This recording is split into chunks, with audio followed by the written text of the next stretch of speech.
जय हिंद, वंदे मातरम। साथियों, आज मैं आपको 12th पीसीबी के बाद 10 टॉप 10 कैरियर ऑप्शन बताने जा रहा हूं जिनकी डिमांड आज की डेट में बहुत ज्यादा है। तो यदि आप भी जानना चाहते हैं कि 12th पीसीबी के बाद कौन सा कोर्स हमें करना चाहिए, कौन सा कोर्स हमारे लिए सही रहेगा, तो ये वीडियो आपके लिए है। तो वीडियो में अंत तक बने रहिएगा और यदि आप चैनल पर पहली बार आए हैं तो चैनल जरूर सब्सक्राइब कर लीजिएगा, बेल आइकन को प्रेस कर लीजिएगा, क्योंकि मैं आपके लिए इसी तरीके की इन्फॉर्मेटिव वीडियो लाता रहता हूं।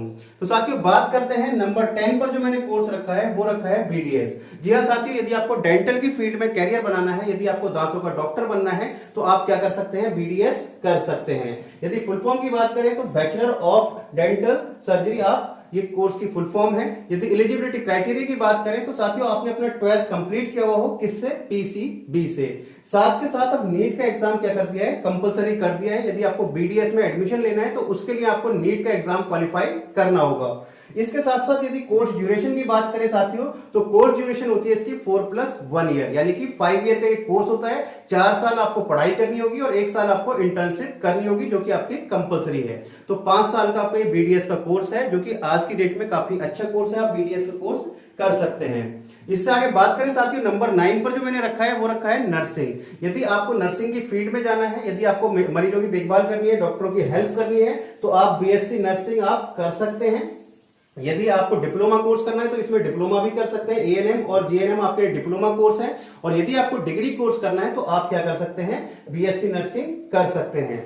इसके लिए भी आपने अपना 12th पीसीबी से किया हुआ हो। और यदि आपको एएनएम जीएनएम में एडमिशन लेना है तो आपने अगर 12th अपना आर्ट साइड से किया है या अपना पीसीएम से भी किया है तो भी आप इन दोनों कोर्सेज में एडमिशन ले सकते हैं। लेकिन बीएससी नर्सिंग के लिए कंपलसरी है कि आपने क्या किया हुआ हो, पीसीबी से किया हुआ हो। इसके साथ साथ आपका यदि हम इसमें कोर्स ड्यूरेशन की बात करें तो आपका 2 साल का एएनएम और 3 साल का जीएनएम होता है। यदि बीएससी नर्सिंग की बात करें तो आपका कितने साल का, 4 ईयर का कोर्स होता है। यदि इन कोर्सेज के बारे में डिटेल में जानना है तो उसके लिए मैंने लिंक आई बटन में भी दिया हुआ है और आप प्लेलिस्ट में भी जाकर देख सकते हैं। पूरी डिटेल में मैंने इनको एक्सप्लेन किया हुआ है कि एएनएम क्या होता है, जीएनएम क्या होता है, बीएससी नर्सिंग क्या होता है, कितनी ड्यूरेशन होती है, कितनी फीस लगती है। तो उसके लिए आप डिटेल वीडियो देख सकते हैं।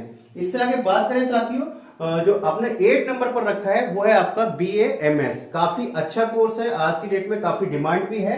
तो बीएएमएस यानी कि bachelor of Ayurveda medicine and surgery, तो ये आप कोर्स कर सकते हैं। इसके लिए यदि एलिजिबिलिटी क्राइटेरिया की बात करें तो आपने अपना 12th किससे किया हुआ हो, पीसीबी से किया हुआ हो या फिर पीसीबीएम से किया हुआ हो, तो भी आप क्या कर सकते हैं, बीएएमएस कर सकते हैं। यदि कोर्स ड्यूरेशन की बात करें तो साथियों, ये कितने साल का कोर्स होता है, 4.5+1 ईयर, यानी कि 4.5 साल आपको पढ़ाई करनी होगी और 1 साल क्या करना होगा, आपको प्रैक्टिस करनी होगी, इंटर्नशिप करनी होगी।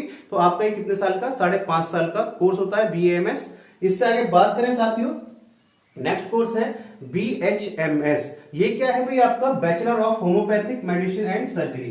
तो ये कोर्स भी काफी अच्छा है, ये भी आप कर सकते हैं। और इसके लिए भी एलिजिबिलिटी क्राइटेरिया वही सेम है, 10+2 आपने किया हुआ हो पीसीएम से या फिर पीसीएमबी से, तो भी आप इस कोर्स को कर सकते हैं। यदि कोर्स ड्यूरेशन की बात करें तो 4.5+1 ईयर, यानी कि वही 5.5 साल का कोर्स होता है। 4.5 साल आपको पढ़ाई करनी है और 1 साल आपको क्या करनी है, प्रैक्टिस करनी है, इंटर्नशिप करनी है।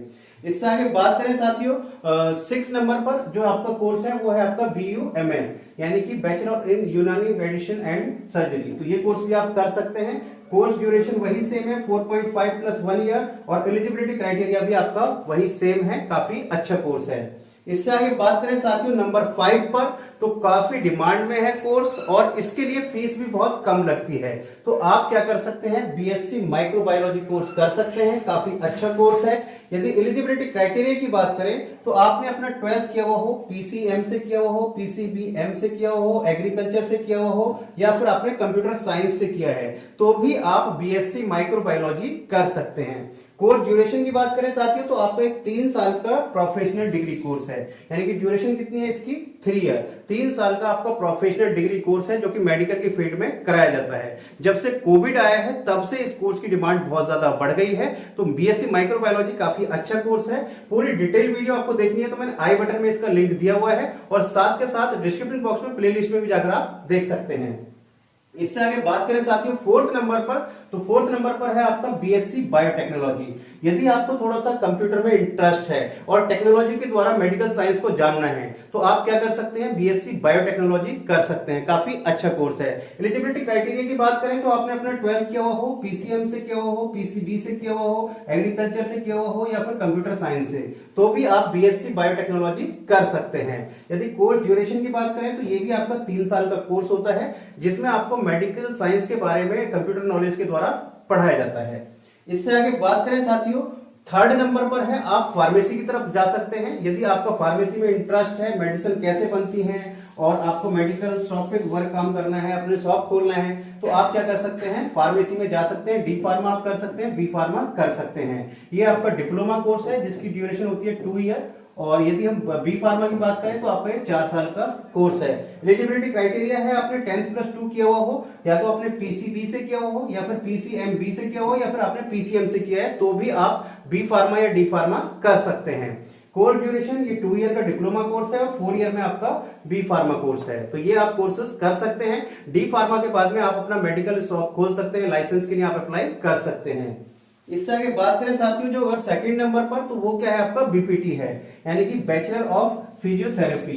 तो आप बीपीटी भी कर सकते हैं। इसके लिए भी एलिजिबिलिटी क्राइटेरिया आपका क्या है, 10th+2 आपने किया हुआ हो, या तो पीसीबी से किया हुआ हो, या फिर आपका पीसीएमबी से किया हुआ हो, या फिर पीसीएम से, तो आप बीपीटी कर सकते हैं।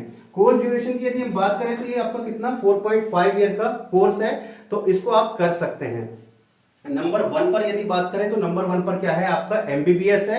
एमबीबीएस कोर्सेज लगभग सभी बच्चे जानते ही हैं, जिसमें काफी ज्यादा फीस लगती है, नीट का एग्जाम कंपलसरी है, तो ये सब सारी चीजें आप कर सकते हैं। तो ये जो मैंने सीक्वेंस बताई है, जरूरी नहीं है कि आपको इसी सीक्वेंस में कि भाई नंबर 2 पर जो आपका आ रहा है बीपीटी है, ऐसा नहीं है। मैंने आपको आज के समय में जो 10 बेस्ट कोर्सेज हैं मेडिकल की लाइन के वो बताए हैं। इसके अलावा भी और भी काफी सारे कोर्सेज हैं। यदि आपको किसी एक इंडिविजुअल कोर्स के बारे में जानना है तो उसके लिए आप मेरे से कमेंट बॉक्स में पूछ सकते हैं, मैं आपको उसके लिए डिटेल वीडियो जरूर बनाऊंगा।